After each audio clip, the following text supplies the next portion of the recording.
In the winter of 2019, a wolverine was photographed by a remote sensor camera near the Bridger-Teton National Forest in Wyoming, moving through a drainage that sits less than 4 miles from a popular snowmobile corridor used by hundreds of recreationists every weekend between December and March. The photograph was unremarkable by the standards of wildlife monitoring. A wolverine moving through winter habitat at night. Standard behavior. The camera had been placed as part of a longer-term movement study, and the image was logged, time-stamped, and filed alongside thousands of similar captures from the same season. What made it interesting to the researchers reviewing the data months later was not the image itself, but what surrounded it. The same individual, identified by its distinctive chest blaze pattern, had been photographed by 3 other cameras in the preceding 6 days. The cameras formed a rough triangle across the drainage system. When the researchers plotted the animals' positions on a map and overlaid that map with a layer showing snowmobile traffic density for the same period, something became apparent that was not subtle once you saw it. The wolverine was not moving randomly through available habitat. It was moving around something. The most heavily used snowmobile routes were not being crossed. They were being avoided with a consistency that was not explainable by terrain features alone. The animal was routing its movements through areas of the landscape that the recreation corridor did not touch. It was doing this in the middle of winter, in a drainage where food resources were scarce and where the cost of extra travel distance in deep snow is paid in calories that are difficult to replace. The avoidance was costing the animal something real, and it was paying that cost anyway. That image and the movement data surrounding it represent, in miniature, one of the most consequential and least publicly discussed dynamics in the ecology of one of North America's most misunderstood and least studied carnivores. Wolverines avoid certain places, not all places with human activity, not wilderness areas broadly, specific types of human activity in specific configurations during specific seasons, with a consistency that has now been documented across enough populations and enough terrain to constitute something more significant than anecdote. The pattern is real. The mechanism behind it is increasingly well understood. The implications of it, for wolverine conservation specifically, and for how we think about recreation's ecological footprint more broadly, are serious enough that they deserve examination outside the narrow academic literature where most of the relevant research currently lives. If you are new here, subscribe before we go further. What gets covered here consistently and in depth is the kind of material that sits just past the edge of what popular wildlife coverage usually reaches. This is one of those subjects. Stay with it. The wolverine occupies a specific place in the North American wildlife imagination that is partly accurate and mostly distorted. The accurate part is the toughness. Gulo Gulo, the glutton, the wolverine, is genuinely one of the most physically capable and environmentally resilient mammals on the continent. An adult male weighs between 25 and 40 pounds, depending on region and season. For an animal of that size, the ecological niche it occupies is extraordinary. Wolverines routinely travel 20 to 30 miles in a single day across terrain that would challenge a conditioned human athlete. They operate at temperatures that kill other mammals. They have been documented at elevations above 14,000 feet in summer and at elevations where winter temperatures regularly fall below -40 degrees Fahrenheit. They cache food under deep snow and relocate it with accuracy that implies spatial memory of a sophisticated order. They have been documented scavenging frozen carcasses of elk and moose, driving grizzly bears off kills through a combination of ferocity and apparent indifference to consequences. They are, in terms of the ratio of capability to body size, among the most remarkable predators and scavengers in North American wildlife. The inaccurate part of the popular image is the suggestion that this toughness makes wolverines indifferent to human disturbance. The cultural narrative around wolverines emphasizes their ferocity, their independence, their apparent comfort with conditions that seem extreme to human observers. This narrative produces an assumption, rarely examined explicitly but widespread, that wolverines are simply too tough and too wild to be meaningfully affected by the kind of human activity that concerns conservationists in the context of more charismatic or more obviously vulnerable species. The assumption is wrong. It is wrong in a specific and measurable way, and understanding why requires understanding something about the wolverine's life history that its cultural image consistently obscures. Wolverines are not simply tough animals moving through harsh terrain.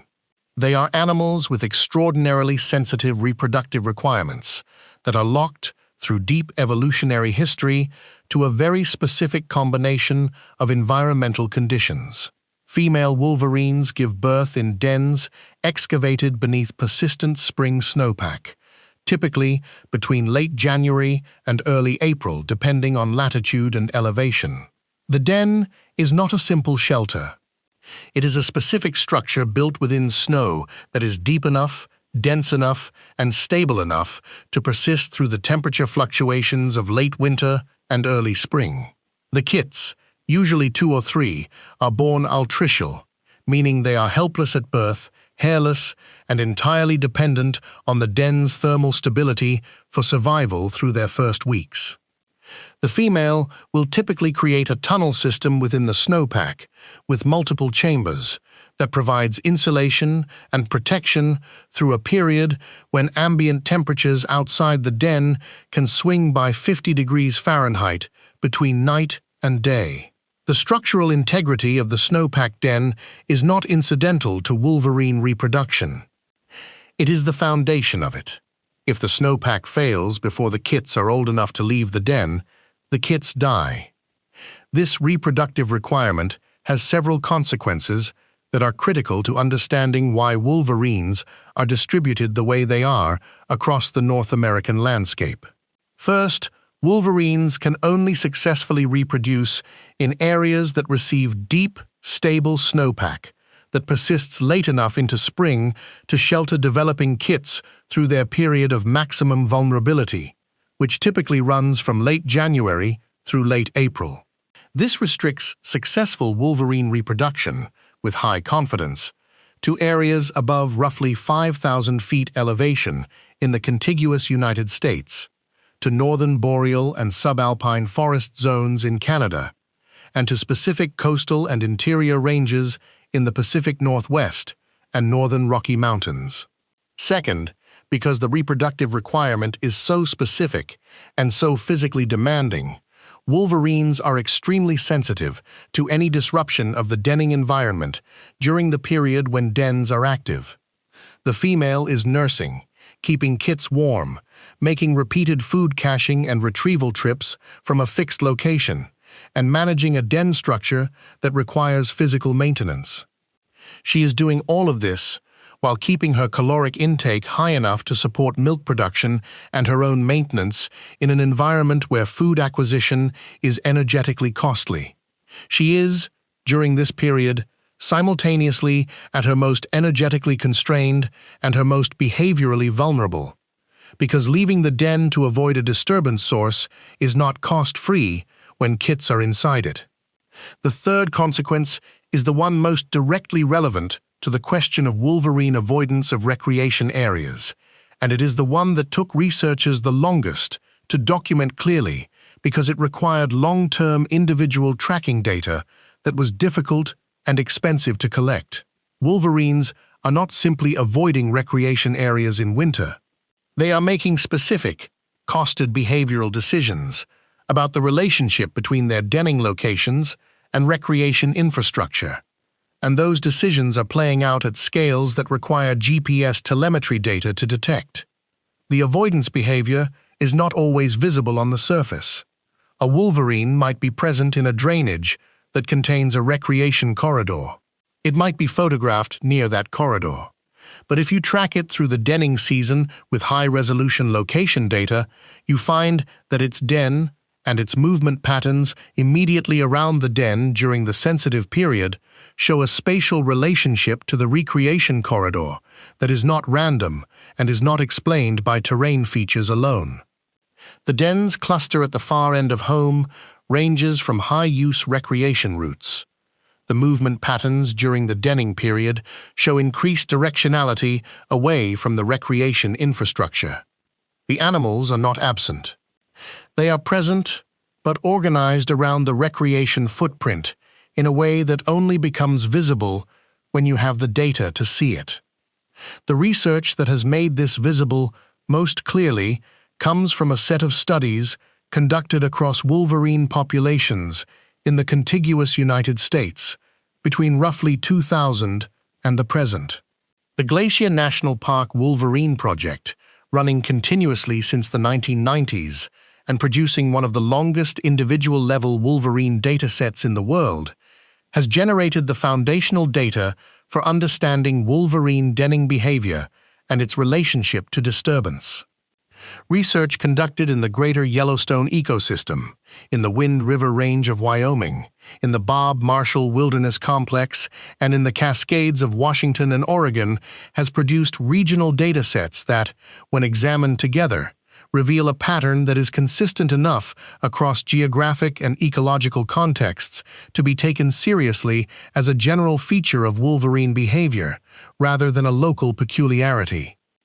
The pattern is this: female wolverines, particularly during the active denning season between late January and late April, show strong and statistically significant avoidance of areas with high levels of winter motorized recreation, specifically snowmobile use. The avoidance is measurable in terms of both the spatial relationship between den locations and snowmobile corridors and the behavioral response of instrumented females when snowmobile activity occurs in proximity to active dens. The avoidance is not total. Wolverines do persist in areas that receive some snowmobile traffic, but the threshold at which the avoidance response becomes clearly measurable is not a high one. Studies from Wyoming and Montana have documented significant den site selection effects at distances of less than 2 miles from high-use snowmobile routes, with females showing strong preference for den sites in terrain that provides spatial and topographic separation from those routes, even when other habitat variables would predict den sites at shorter distances from the recreation infrastructure. The mechanism of disturbance is not fully resolved in the literature. The most straightforward hypothesis is acoustic. Snowmobiles are loud. Modern high-performance snowmobiles operating in mountainous terrain produce sound levels that carry significant distances in the cold, dense air of winter mountain environments. A snowmobile operating a mile from a wolverine den is not a quiet presence in the acoustic environment of that den. The female inside the den is receiving that acoustic signal and processing it as a potential threat. Whether she abandons the den in response to a single acoustic event is not the critical question. Whether the chronic presence of high-intensity acoustic disturbance in the vicinity of the den alters her behavior in ways that have fitness consequences is the question, and the evidence suggests that it does. The fitness consequences operate through a specific pathway that researchers have been able to trace with increasing resolution as the tracking datasets have grown longer. Female wolverines that experience frequent disturbance during the denning period show elevated movement rates from den sites during that period. They move more often, cover more ground, make more frequent departures from the den than females in low-disturbance terrain. Each departure from the den during the period when kits require continuous thermal management is a departure during which the kits are losing body heat in a den environment that, without the female's body heat contribution, is cooling toward ambient temperatures. The kit's ability to generate their own body heat is limited in the earliest weeks of life. The thermal cost of extended maternal absence during this period can be fatal to kits that are not yet old enough to be resilient. It can also be sublethal in ways that reduce kit growth rates and immune function in ways that do not show up as den abandonment events in the monitoring data, but do show up, over time, in reduced kit survival to dispersal age. The second pathway of fitness consequence operates through energetics. A female wolverine that is making more frequent movements away from her den to avoid disturbance is spending more energy on travel. She is spending this energy during a period when she is already under high energetic demand from lactation, and when food acquisition in deep snow winter terrain is already costly. The caloric budget of a denning female wolverine is not generous. The margin between adequate caloric intake and deficit is narrow. Adding movement costs to that budget by inducing disturbance-related travel is not a trivial imposition. It is a charge on a budget that has limited room to absorb it.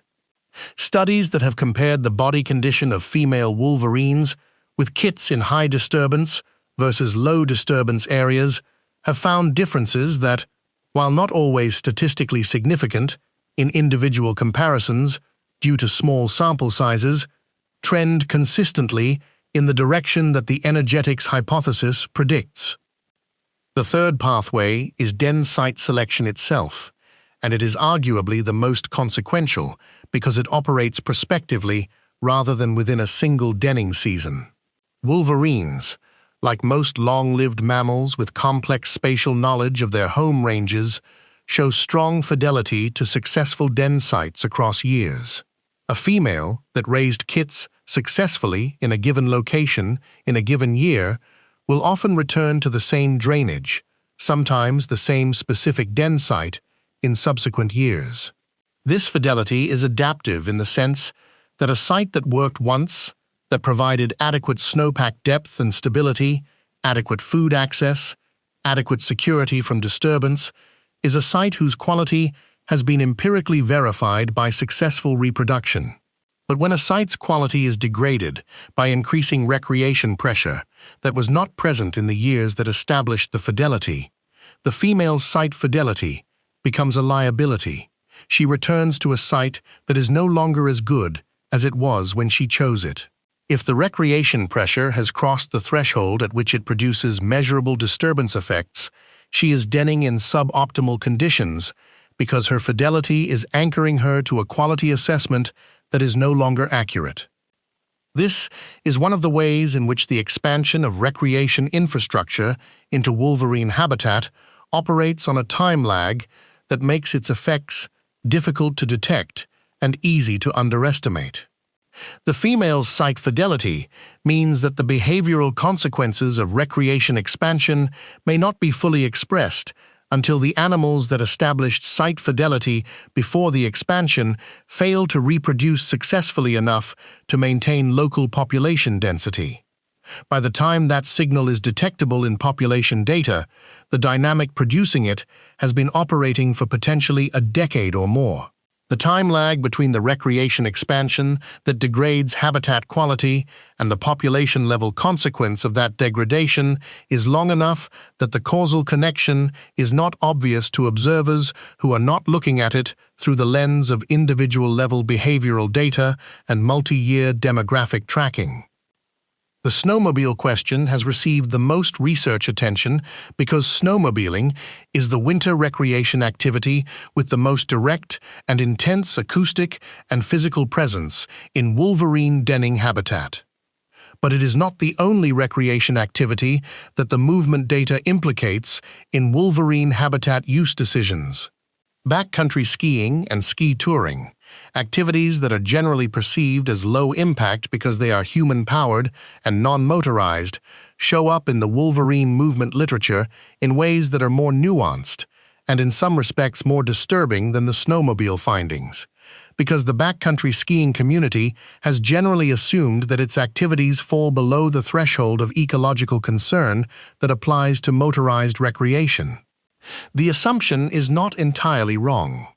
The acoustic footprint of backcountry skiers moving through Wolverine terrain is fundamentally different from the acoustic footprint of snowmobiles. A group of backcountry skiers ascending a slope toward a ridgeline is not generating the kind of chronic, high-intensity acoustic disturbance that a snowmobile corridor generates over a winter season. But backcountry skiers are physically present in the terrain in ways that snowmobilers, who are confined to the routes their machines can access, sometimes are not.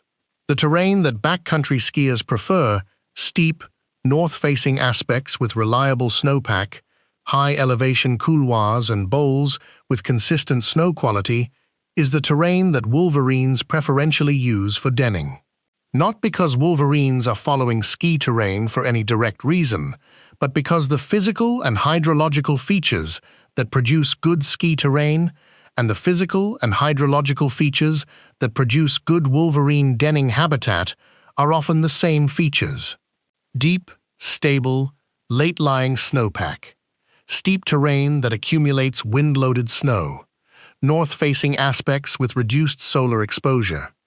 A Wolverine looking for a den site and a backcountry skier looking for a good descent are, in a very real sense, looking for the same landscape. The overlap between preferred backcountry skiing terrain and Wolverine denning terrain has been documented in studies from Washington, Montana, Idaho, and Wyoming, with enough consistency to constitute a genuine management concern. In the Mount Baker and Glacier Peak wilderness areas of Washington, GPS data from collared Wolverines has been overlaid with telemetry data showing winter use by backcountry skiers in the same terrain, and the overlap during the critical denning period is substantial. In terrain where backcountry skiing pressure is high, Wolverine den sites show a tendency to be located in the less accessible parts of the drainage, in areas that require longer approaches or more technical terrain to reach. The animals are not absent from drainages with high skiing pressure, but they are not distributed randomly within those drainages either. They are concentrated in the areas of lowest human access, and the dens that are most spatially separated from the skiing activity are the dens that show, in the multi-year data, the highest kit survival rates. The implication is uncomfortable for a community that has generally defined itself as more ecologically conscious than motorized recreationists, and has often made that self-definition part of its public advocacy around wilderness access. The evidence does not say that backcountry skiing is as damaging to Wolverine populations as high-density snowmobile use. The evidence says that backcountry skiing, at the densities it is reaching in popular mountain terrain during the late winter and early spring period that overlaps with Wolverine denning, is producing measurable spatial effects on Wolverine behavior in that terrain. Measurable spatial effects on behavior during the denning season are, in the Wolverine's case, a direct pathway to fitness consequences. The community's good intentions and its genuinely lower acoustic and physical impact relative to motorized recreation do not make the spatial overlap irrelevant. They make it a more complex and less comfortable conversation to have than the conversation about snowmobiles. The research on Wolverine responses to summer recreation is less developed than the winter disturbance literature, primarily because summer is not the period of maximum vulnerability for Wolverines, and because the species' summer behavior is harder to monitor than its winter behavior, when den sites provide fixed anchor points for remote camera deployment and snow tracking. But the summer data that exists tells a story that is consistent with the winter findings in its basic structure, even if the mechanisms are different. Wolverines use summer terrain differently in areas with high recreation pressure than in areas without it. The differences are most pronounced in areas where trail infrastructure is dense, where off-trail human movement is common, and where high-elevation terrain that Wolverines use for summer foraging and territorial ranging overlaps with areas heavily used by hikers, trail runners, and climbers. The summer avoidance is not driven by reproductive vulnerability in the same direct way as the winter avoidance. Kits born in the spring den are typically mobile by early summer and are ranging with their mothers or beginning independent activity by midsummer. The mechanism of summer avoidance is less clearly articulated in the literature, but the leading hypotheses involve a combination of direct disturbance to foraging behavior and indirect effects mediated through prey behavior. Picas, marmots, ground squirrels, and other small mammals that constitute an important part of the wolverine's summer diet are themselves sensitive to human disturbance in high-elevation terrain. Areas with high trail density and frequent human passage show depressed small mammal activity in the immediate vicinity of trails in research from multiple mountain systems. If wolverines are tracking the distribution of prey availability, and the evidence from GPS tracking studies suggests that they are, then areas where human recreation has reduced prey activity near trails should show reduced wolverine use, even if the wolverines themselves would not be disturbed by human presence in the absence of the prey effect. The high-elevation areas of many popular national parks and wilderness areas in the Rocky Mountains and Pacific Northwest fall into a zone of particular concern for the wolverine literature. Places like Rocky Mountain National Park in Colorado, the Beartooth Plateau of Montana and Wyoming, the high terrain of the Wind Rivers, the summit zones of the Cascades, and the alpine terrain of Glacier National Park receive visitor use during summer months that, when expressed as visitor hours in the specific terrain types that wolverines prefer, represents an intensity of human presence that would have been essentially absent from these areas as recently as 30 years ago. The trail running boom, the scrambling and mountaineering communities, the high-altitude backpacking culture that has developed around social media documentation of high-elevation landscapes have collectively moved a large and growing number of people into terrain that wolverines have historically used as refugia from lower elevation disturbance. The terrain that was distant enough from trailheads to buffer wolverines from the effects of summer recreation is becoming accessible enough that the buffer is eroding. The specific case of Rocky Mountain National Park is instructive because it sits in a state, Colorado, where wolverines were historically present but are now absent as a confirmed breeding population, and where reintroduction of the species has been seriously discussed as a conservation option for over a decade. The wolverine's absence from Colorado is generally attributed to historical extirpation through trapping and predator control programs that eliminated the population by the mid-20th century. The question of whether Colorado still contains sufficient habitat to support wolverines is answered, in most assessments, with cautious optimism. The elevation, the snowpack, the prey base, and the existing protected area network all suggest that wolverines could survive in Colorado's high country if they were present. What those assessments have been slower to integrate is the recreation pressure data. Colorado's high-elevation terrain, particularly the terrain in and around Rocky Mountain National Park, the Indian Peaks Wilderness, and the Collegiate Peaks area of the Sawatch Range, receives summer visitation that is extraordinarily high relative to its total area. The threshold at which recreation density produces the spatial avoidance effects documented in wolverine populations elsewhere has not been precisely defined, but the recreational intensity in Colorado's most popular high-elevation terrain is high enough that it would need to be seriously evaluated before confident conclusions about reintroduction viability could be drawn. The broader question of what wolverine movement patterns reveal about the relationship between recreation and carnivore habitat quality is one that wildlife managers have been grappling with in frameworks that are still largely inadequate to its complexity.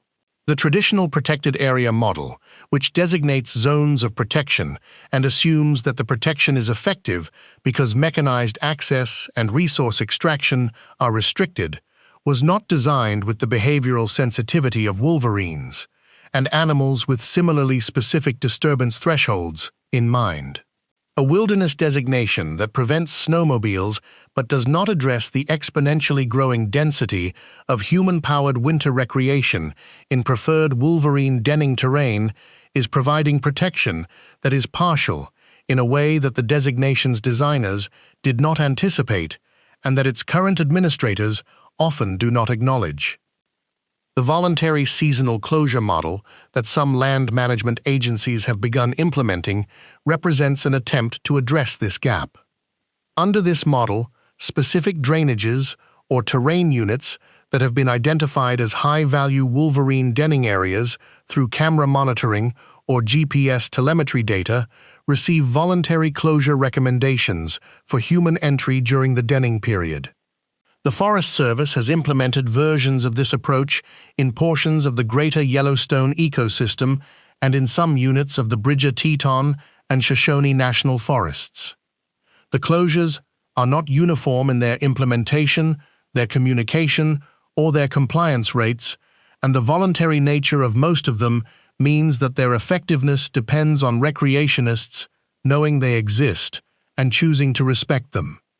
Compliance monitoring data from the few areas where it has been collected suggests that voluntary closures are partially but not fully effective, with compliance rates that improve with proximity to trailheads and information signage, and decline with distance from those communication points.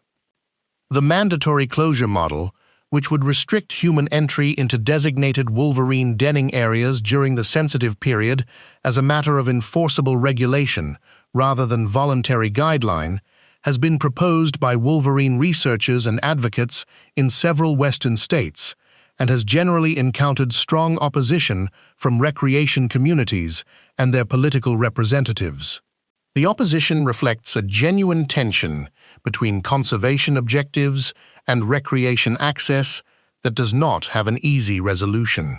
The terrain in question is often terrain that the recreation community has historically had unrestricted access to, and that it values precisely for the kind of solitude and wildness that the wolverine also values. Restricting that access in service of a species that most recreationists have never seen and that occupies a niche in public consciousness that is narrower than wolves, bears, or mountain lions is a conservation argument that requires a level of ecological literacy and a willingness to accept personal behavioral constraints that the political culture of Western recreation has not generally demonstrated. The wolverine's position in that political culture is complicated by its small size, its rarity, and its absence from the visual culture of wildlife that shapes public conservation attitudes. Grizzly bears move conservation policy because they are large, because they are visible, because they have a presence in the landscape that people can emotionally connect to even without direct encounter. Wolves occupy a similar position, with the added complexity of the livestock conflict that has made them a flashpoint for Western land use debates. Wolverines do neither of these things. They are rarely seen. They leave sign, tracks, and cached food and territorial scent markings, but they do not produce the dramatic wildlife viewing opportunities that generate the constituency of engaged public supporters that large carnivore conservation typically relies on.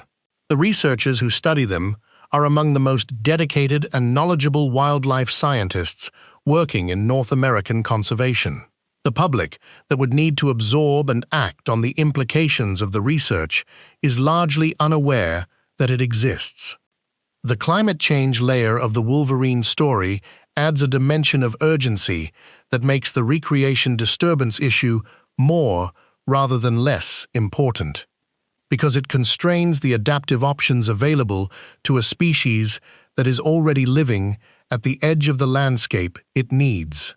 Wolverines are projected, under most climate models applied to North American mountain systems, to experience significant contraction of suitable habitat as the snowpack conditions they depend on for denning shift upslope and northward through the 21st century. The projected habitat loss is not trivial.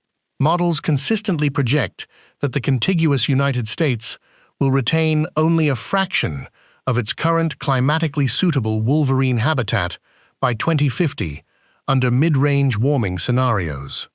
The areas that are projected to retain suitable conditions longest are, predictably, the highest elevation terrain and the most northerly latitude terrain, which, in the contiguous United States, means the high country of the Rocky Mountains, the North Cascades, and the northern ranges of the Greater Yellowstone ecosystem. These are also the areas receiving the most intense recreation pressure from the exact activities, winter backcountry travel, and summer high-elevation use, that the movement literature implicates in wolverine habitat quality degradation. The convergence is not coincidental. It is a function of the same physical landscape features that make certain terrain valuable to wolverines, making it attractive to human recreationists. The terrain that wolverines need most desperately, as climate change reduces the total amount of suitable habitat, is the terrain that recreation trends are making most intensively human-occupied. The climate trajectory and the recreation trajectory are, in this sense, reinforcing rather than independent stressors. As climate change reduces the geographic scope of suitable wolverine habitat, recreation pressure is degrading the quality of the habitat that remains. An animal that is already living at the margins of what its reproductive requirements can be met within is being squeezed simultaneously from the outside by climate and from the inside of its refugia by recreation. The two pressures together are substantially more threatening than either one alone. The population numbers for wolverines in the contiguous United States reflect this double pressure even if they do not clearly reveal its specific causes. The best current estimate for the wolverine population in the contiguous 48 states is somewhere between 250 and 350 individuals. That range reflects genuine uncertainty about a species that occupies remote terrain in low densities and is extraordinarily difficult to census reliably. It is not a large number. It is a number that represents a population so small that demographic stochasticity, the random variation in birth and death rates that becomes important in small populations, is already a factor in conservation planning. A population of this size has no margin for chronic sublethal reproductive suppression from disturbance effects. The fitness consequences that flow from the behavioral avoidance patterns documented in the research literature are not abstract costs to a theoretical wolverine. They are concrete costs to a population that is already at the lower boundary of what conservation geneticists consider viable for long-term persistence. The listing status of the wolverine under the Endangered Species Act has been the subject of a prolonged and frequently frustrating regulatory process that reflects the broader dysfunction of species protection policy in the United States more than it reflects any genuine scientific uncertainty about the wolverine's conservation status. The Fish and Wildlife Service proposed listing the species as threatened in 2013, citing climate change as the primary driver of long-term habitat degradation. The listing was finalized, then withdrawn under legal challenge, then re-proposed in 2020, then finalized again in 2023 when the species was listed as threatened under the Endangered Species Act. The listing does not, by itself, restrict recreation in wolverine habitat. What it triggers is a requirement for federal land management agencies to consult with the Fish and Wildlife Service before taking actions that might adversely modify wolverine critical habitat, and a framework for developing conservation measures that could include seasonal closures of sensitive denning areas if the evidence base supports them and the political environment allows them to be implemented. Whether the listing produces meaningful changes in how recreation is managed in wolverine denning habitat depends on a set of subsequent decisions that have not yet been made and that will be contested at every step by interests that have historically been more organized and more politically effective than wolverine conservation advocates. The critical habitat designation, which must follow the threatened listing and must identify the specific geographic areas whose protection is essential to the species' conservation, is the instrument through which recreation management changes could eventually be required. The process of defining critical habitat for wolverines in the contiguous United States is ongoing. The outcome of that process will determine whether the recreation avoidance patterns documented in the scientific literature translate into management changes that actually reduce the disturbance pressure on a population that cannot afford to absorb it indefinitely.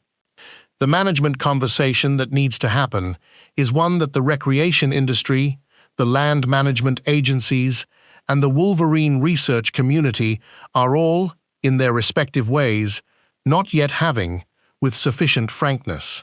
The recreation industry has an economic interest in expanding access to high-elevation winter terrain and in not being associated with conservation harms. The land management agencies have a political interest in not restricting access in ways that generate organized opposition from the recreation lobby. The research community has produced the evidence that the conversation needs, but has limited leverage over the policy process that would translate that evidence into management outcomes. The result is a situation in which a population of 250 to 350 animals in the contiguous United States continues to experience a disturbance regime that the available evidence indicates is costing it reproductive success, in terrain where the total amount of suitable habitat is simultaneously shrinking due to climate change, and the policy response is a series of voluntary measures that the compliance data suggests are only partially effective. There are places where this conversation is happening with more seriousness than its current policy expression would suggest. In Montana, in portions of the greater Yellowstone ecosystem, and in the North Cascades of Washington, wildlife managers and wolverine researchers have developed working relationships with segments of the backcountry recreation community that have produced genuine, if limited, behavioral changes in how those communities use high-elevation winter terrain. The avalanche education community, which has extensive infrastructure for communicating information about terrain use to backcountry travelers, has been an unexpected but effective partner in some of these efforts. Information about wolverine denning areas integrated into avalanche and terrain management education has reached backcountry users who might not otherwise have encountered it, and some of those users have modified their route choices in response. The scale of the behavioral change produced by these efforts is modest relative to the total recreation pressure on the terrain. But the model is real, and it demonstrates that the information gap, the fact that most people moving through wolverine denning terrain in winter simply do not know that they are in wolverine denning terrain, and do not know what the consequences of their presence may be, is a gap that can be partially closed by communication infrastructure that already exists. The camera network that monitors wolverines in the greater Yellowstone ecosystem and in portions of the northern Rockies is now large enough and has been operating long enough that it produces individual-level movement data with a resolution that was not available to researchers even 15 years ago. The patterns visible in that data are not ambiguous. The animals are making decisions. The decisions are spatially coherent. They reflect a consistent relationship between recreation infrastructure and the areas where wolverines are willing to conduct the most energetically vulnerable and fitness-critical behaviors of their annual cycle. The animals are telling researchers, through their movement decisions, where the boundaries of acceptable disturbance lie. The researchers are telling managers. The managers are navigating a political environment that has not yet fully internalized the stakes. What wolverine movement patterns reveal, ultimately, is not just something about wolverines. They reveal something about the hidden ecological costs of recreation in high-quality wildlife habitat that has been systematically underweighted in the conversation about what wilderness protection means and what it is for. The dominant public narrative around wilderness recreation is a narrative of coexistence. Humans moving through wild places, seeing wild animals, developing the emotional and cultural connections to wild landscapes that motivate conservation support. The narrative is not false. The connections are real, and the conservation value of a human population that cares about wild places because it has experienced them is genuine and important. But the narrative has a blind spot. It assumes that the presence of humans in wild places, if managed with good intentions and without motorized vehicles or extractive activities, is essentially ecologically neutral. The Wolverine data says otherwise. Not for all species, not in all contexts. But for this species, in this terrain, during this period, the presence of humans in high-elevation winter terrain that wolverines use for denning is not neutral. It is a stressor with measurable behavioral consequences and plausible fitness implications for a population that cannot afford them. The recreational community that most directly occupies the wolverines' critical winter terrain, the backcountry skiing and ski mountaineering community, is a community with more than average ecological literacy, more than average investment in wildland conservation, and more than average capacity to absorb and act on scientific information about its ecological footprint. It is, in other words, a community that has every reason to be a partner in addressing the problem, and no good reason to be in denial about it. The evidence does not ask the backcountry community to stop going to the mountains. It asks that community to understand where, specifically, the cost of its presence is being paid, by which species, during which weeks of the year, and to consider whether some portion of that cost can be reduced by choices that are available to it without fundamentally compromising the experience it values. Some terrain, in some drainages, during February and March and April, may be terrain that wolverines need more than skiers do. That is not a comfortable conclusion for a community that has built a culture around access to exactly that kind of terrain. But comfort is not the relevant criterion. Accuracy is.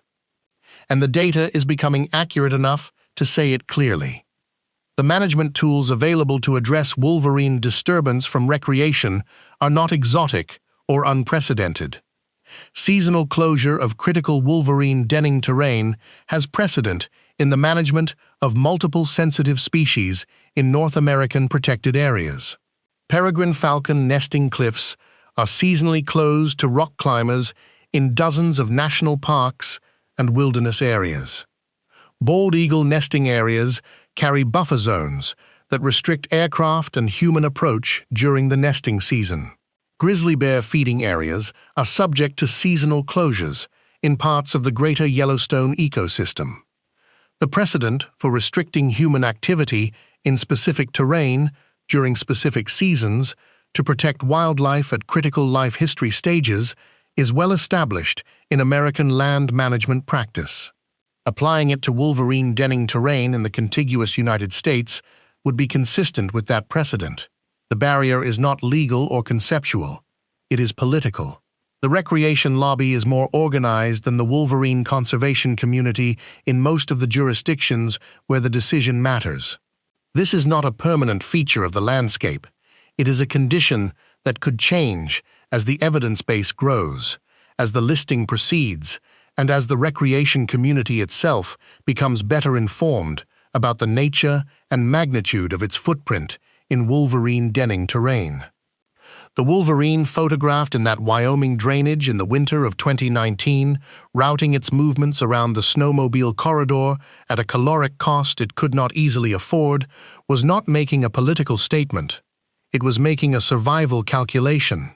The calculation was based on information available only to the animal: the acoustic signature of the corridor, the history of its experiences near similar infrastructure, the state of its body condition, and the demands of its ranging requirements. The calculation produced a behavior. The behavior produced a data point. The data point was logged, filed, and added to a dataset that has been accumulating long enough to reveal a pattern. The pattern is now clear enough to act on. The question is whether the human systems that need to respond to it are capable of responding with the clarity and the urgency that the animal's situation warrants. The Wolverine will continue making its calculations regardless of how that question is answered. The calculations will continue producing movement patterns that reveal, to anyone paying close enough attention, exactly what this terrain costs an animal that has no choice but to live in it. The cost is real. The data says so. And the data has been speaking clearly enough, for long enough, that hearing it now as something other than a reason to act is a choice, not an inevitability.